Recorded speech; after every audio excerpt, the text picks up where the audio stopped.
이 수경 재배의 가장 큰 장점이 뭐야? 여러분들께서 비용을 좀 아끼고 싶다 하시는 분들은 이런 분들도 많이 계셔. 힘든가 그 노고를 그 내막을 잘 보셔야 됩니다. 시청자 여러분 반갑습니다. 고기박입니다. 자, 오늘 여러분들과 함께 볼 하우스는요, 바로 남원에 있는 엽초류 하우스입니다. 네, 엽초류 하우스 요즘 유행인가 봐요. 아주 많이 설치하더라고요. 이번에는 여러분들께서 보실 키포인트들이 조금 많습니다. 첫 번째는요, 이쪽 농장에서는요 농장 재배 형태가 수경 재배입니다. 똑같은 수경 재배고요. 다이를 만들어서 여기 물을 채워가지고 이제 담그는 담수형 수경 재배가 들어가 있습니다. 여기 수경 재배에 들어가기 때문에 이제 그 양액기가 이제 반드시 들어가야 돼요. 양액까지 함께 들어가 있는 농장입니다. 두 번째로는 그 베드가 보시면은 스티로폼입니다. 스티로폼이라 가지고 스티로폼 자체가 형태가 짜여 있어 가지고 구멍도 타공이 다 돼 있어요.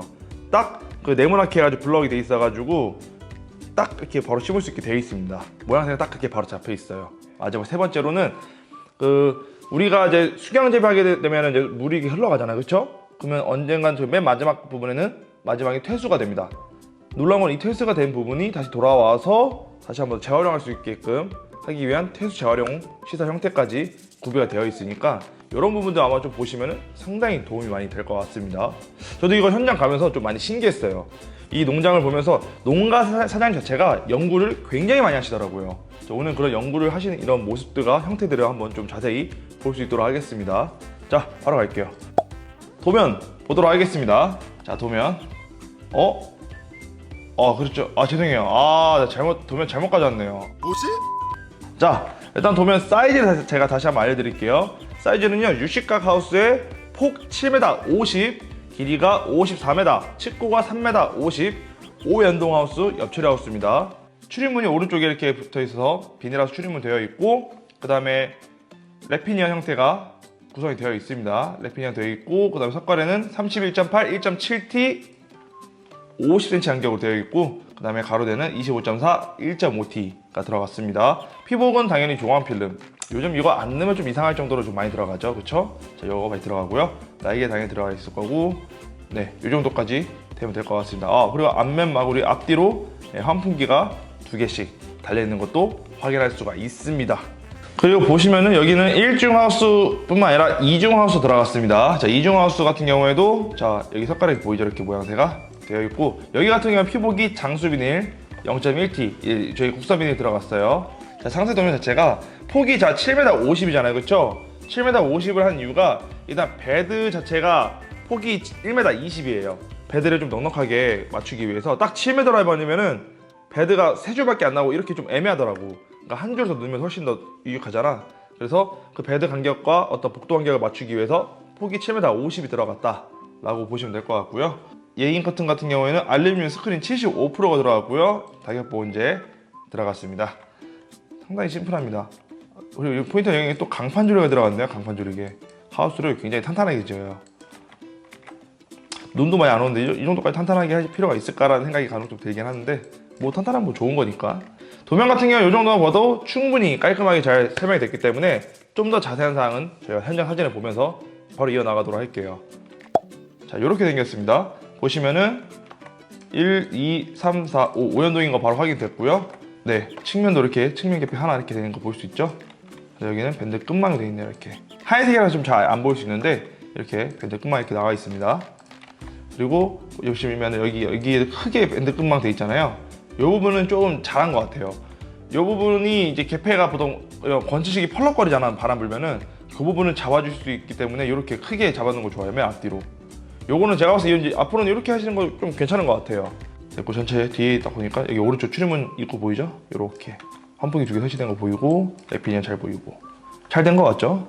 이렇게 보면. 자, 바로 우리가 이제 볼 건 뭐야? 내부를 봐야지. 내부 정말 중요해요. 자, 이렇게 돼가지고 내부를 제가 보는데, 관수가 이제 이렇게 수경 재배하기 위한 물을 공급하기 위한 관수가 이렇게 붙여 있습니다. 여기 라인이 쫙 묻어 있어요, 이게. 쫙. 그래서 그걸 묻기 전에 미리 이렇게 세팅해 놓은 거야. 세팅해서 지금 보시면 보이지? 묻힌 거 보이죠? 이렇게 흙을 다 파가지고 이렇게 묻은 거야. 흙 이게 묻을 때 깊게는 안 묻거든? 그냥 뭐 한 바가지 쓰면 한 몇 센치야? 한 30cm 되나? 이 정도만 묻혀도 괜찮으니까 이렇게. 근데 이렇게 묻어놓으면 왔다 갔다 도 훨씬 더 편하고 하니까 확실히 좋아. 그래서 보면 여기는 이건 뭐야? 퇴수구. 여기 퇴수구가 가운데 있었다, 그치? 길이가 50m인데 퇴수구가 가운데 라인에 있어, 이렇게. 그래서 여기는 또 우리가 보통 베드를 만들면은 살짝 이렇게 끼우려가지고, 예를 들어서 여기가 50이면 여기 한 40 해가지고 한 10cm 정도 이렇게 꺾어 주잖아. 퇴수가 여기 맨 마지막에 있어가지고. 여기 같은 경우에는 수경 재배고 어차피 물을 이렇게 꺾어 주는 것보다도 어차피 평랩에 잡아가지고 물이 차오르면은 알아서 배수가 될 거 아니야. 그래서 그냥 어차피 물이 계속 차올라도 퇴수구에 맞춰서 내려가니까 뭐 어디 있든 상관없어, 사실은. 이게 공사가 되게 정확해야 돼. 이게 좀 틀어지면은 물론 조금 차이 나는 건 상관없거든. 호수가 이렇게 여유가 있으니까. 근데 전체적으로 크게 잘 못 맞추면은 다시 해야 되는 경우가 많아. 굉장히 조심해야 돼, 이 부분. 그래서 베드 만들 때는 설계가 좀 제대로 들어가는 게 좀 중요해. 그 간격이 안 맞으면은 다시 다 파서 다시 연결해야 돼. 이거 보이는 거 보이지? 이게 PVC거든? 이게 다 본드로 붙여 있는 거란 말이야. 다시 다 빼고 붙이고 이거 다 해야 돼, 처음부터. 자, 야익기 배치까지도 깔끔하죠? 이게 보면은 이 바닥이 흙이잖아. 흙이니까 보통 야익기 설치하면 이렇게 파레트 설치하는 거 굉장히 좋아. 요거는 웬만하면 제가 좀 필수라고 좀 거의 보거든요. 일반 흙 받아 놓으면은 막 모양새도 비틀어지고 이러니까 라인도 안 맞춰지고 맞추기도 어렵고 이러니까 이렇게 얇게 놓는 곳에는 이렇게 밑에 파레트 놓고 하는 게 굉장히 중요합니다. 네, 다 깔아놓고 이렇게 그 위에다가 이제 파이프를 박은 거예요. 이렇게 해서 베드 간격 이렇게 짜는 겁니다. 이게 120 맞춰서 정확하게. 이거 잡는. 그리고 이렇게 베드 짜면은 스티로폼을 다 이렇게 옮겨 놓는 거야. 하나씩 다. 이 베드 판이 이렇게 짜여져 있는 게 좀 다음 사진이 그렇지. 야, 바로 나오네. 아씨. 스티로폼이 이렇게 생겼어요. 이렇게. 이게 1200에 1000이었나 아무튼 맞나? 1200, 1200이었나 기억이 안 나는데 폭은 1200이 맞아. 그리고 보면 이렇게 네모 구멍 있지? 여기에 들어가는 거예요. 자, 1, 2, 3, 4, 5, 6, 1, 2, 3, 4, 5. 30개. 한 판에 30개 구멍 정도 들어가네. 이거 내가 알기로는 이 실제 간격이 보통은 20cm로 내가 보통 알고 있었는데 얘 같은 경우는 25cm야.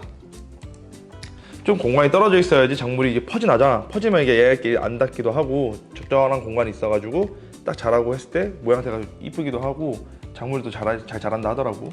그리고 제가 지금 먼저 베드를 다 완성시키고 골조를 완성시키고 이제 올린 건데 지금 이 회색깔이 뭔지 모르지.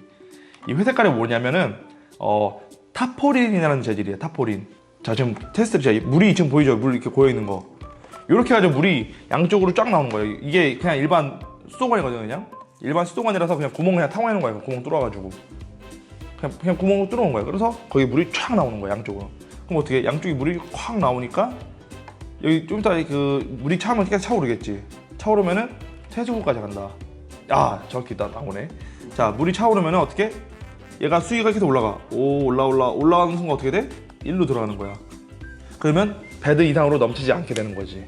이 수경 재배의 가장 큰 장점이 뭐야? 흙이 없다. 우리가 예를 들어 흙 같은 거 가지고 놀면은 우리가 예를 들어 딸기 같은 경우를 예를 들어보자. 딸기 같은 경우 가장 일이 많은 게 뭐야? 흙을 교체할 때, 흙을 버릴 때 어떻게 버려?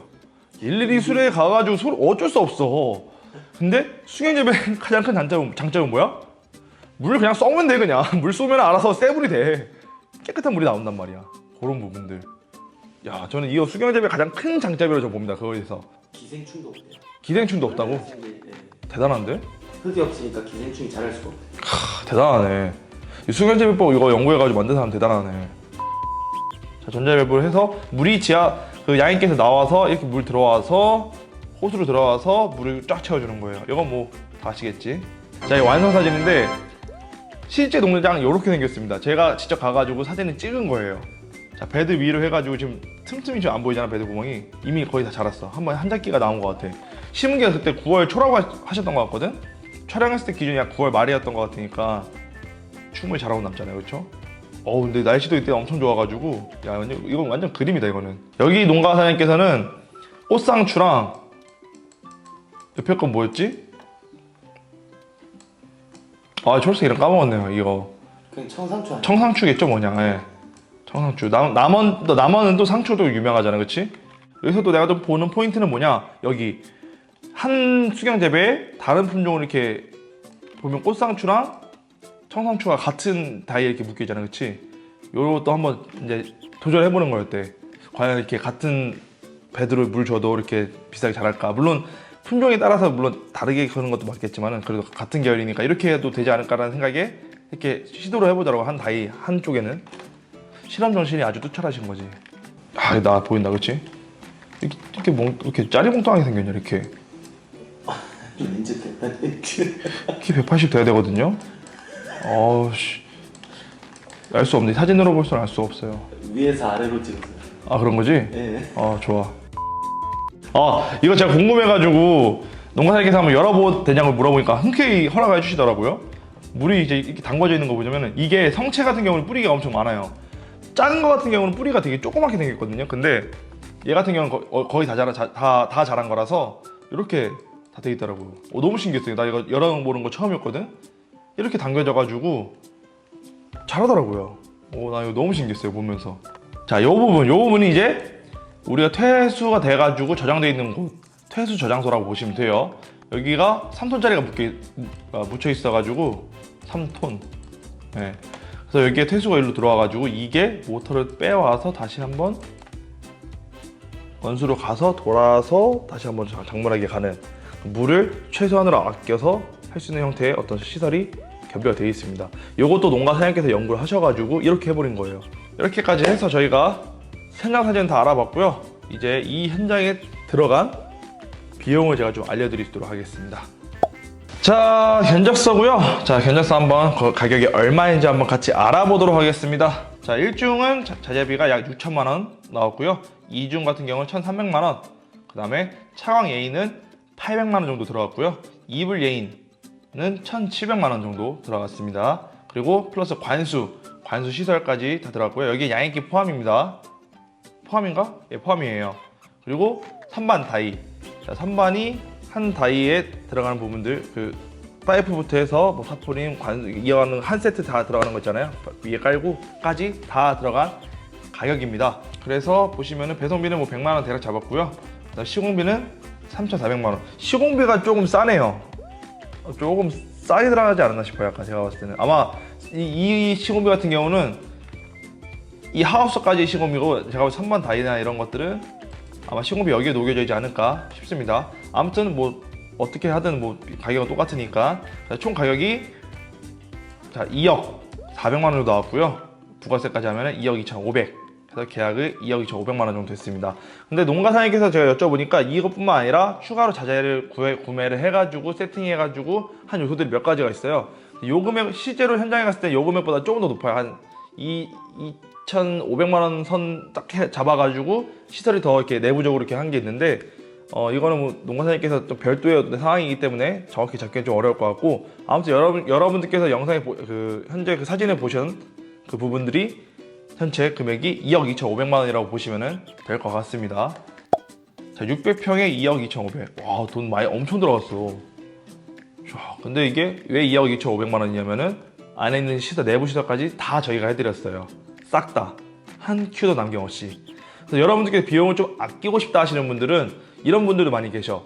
시간이 좀 여유가 있으신 분들은 하우스만 해놓고 내부 시설은 이제 본인 농가사님께서 직접 하시는 경우가 꽤 많습니다. 왜냐면 내부 시설의 비용이 얼마예요? 지금 제가 관수 선반 단위만 해도 얼마요? 7천만 원이 넘어가. 그래서 이거 직접 자재만 구매하셔가지고 직접 시공하시는 분들도 많이 계세요. 배드도 직접 주문하시고. 근데 시간이 좀 타이트하다, 빠른 시일 내에 식재가 들어가서 작업해야 한다 하시는 분들은 맡겨서 하시는 게 조금 더 효율적이에요. 왜냐면 좀 돈을 한 푼 아끼다가 농사를 못 짓게 돼버리면은 그 비용이 훨씬 더 손해예요. 이쪽 농가사님께서는 모두 한 큐에 빠르게 맡겨가지고 작기를 돌려야 하셨기 때문에 이렇게 저희한테 모든 걸 다 맡기셨습니다. 그래서 공사도 잘 됐고, 농가사님께서도 그 시기에 맞춰서 9월달에 식재를 해서 농사를 잘 시작할 수 있게 되었습니다. 와, 몸도 힘들 것 같은데요, 일 만드는 거. 꽤 힘들어요. 그래서 농업이 여러분들이 생각하시는 것처럼 뭐 재배만 하고 포장하고 보내는 거가 다가 아니에요. 이 귀농을 하시거나 이제 농업에 좀 관심 있게 보시는 분들의 포인트들은 그런 내막들을 보시는 안목이 굉장히 중요합니다. 그 힘듦과 그러니까 고통까지 표현하기 그렇지만 그 힘듦과 고생을, 고통은 아니에요. 뭐 그 정도 다 느끼는 거니까. 힘듦과 그 노고를, 그 내막을 잘 보셔야 됩니다. 근데 또 이렇게까지 뿐만 아니라 또 어떤 사업과 경영을 또 운영하는 거기 때문에 그거에 따른 또 어떤 또 힘듦이 있을 수 있고, 그다음에 내부를 이렇게 물리적으로 꾸며서 하는 부분들도 있기 때문에 어떻게 보면 농업은 이게 한 큐 이렇게 돼 있는 거야. 약간 하나로 돼 있는 거지. 쉽지가 않습니다. 하지만 그만큼 농업에서 우리가 뛰어들어서 일을 하면은 그만큼 어떤 내 자신의 좀 레벨업이 좀 잘 되고 더 성장을 해서 이렇게 꾸릴 수 있는 어떤 그릇이 큰 사람이 또 될 수 있지 않나 싶어요. 엽채류 하우스가 진짜 좀 다양하게 나오는 것 같아. 옵션도 그렇고 이 옵션에 따라서 다양한 엽채류 하우스가 좀 나오는 것 같아요. 이 하우스는 뭐, 겉모양 아무리 봐도 비슷하지만은 이런 디테일한 어떤 내부 옵션에 따라서 농장을 운영하는 방식과 재배하는 방식이 너무나 크게 달라지는 것을 오늘 한번 여러분들과 함께 볼 수 있는 시간이 아니었나 싶습니다. 여러분들께서 이제 새로 귀농하시거나 상추 재배에서 알고 싶어 하시는 분들께서는 이 영상을 보시면서 좀 참고를 좀 하시기 바라고, 또 궁금한 사항이 있으시면 댓글에 좀 남겨서 좀 알려주시면 저희가 확인해서 좀 한번 다시 답변을 해드릴 수 있도록 하겠습니다. 자, 저희가 준비한 영상 여기까지고요. 앞으로 저희 농업을 위해서 다음 영상도 좀 더 유익하고 좀 더 도움이 되는 영상으로 찾아뵙도록 하겠습니다. 자, 그러면 이만 가보도록 하겠습니다. 그럼 안녕. 감사합니다. 자, 남원에 계신 사장님 화이팅. 또 추가로 농가 사장님이 인터뷰도 있으니까 한번 다음 영상에 또 한번 참고해서 여러분들 귀농하시는 분들께 좀 도움될 수 있도록 농가 사장님께 한번 인터뷰를 좀 했었습니다. 내부 어떻게 운영하는지 이런 거 좀 궁금하잖아. 그런 것도 한번 볼 수 있도록 할게요. 그럼 진짜 이만.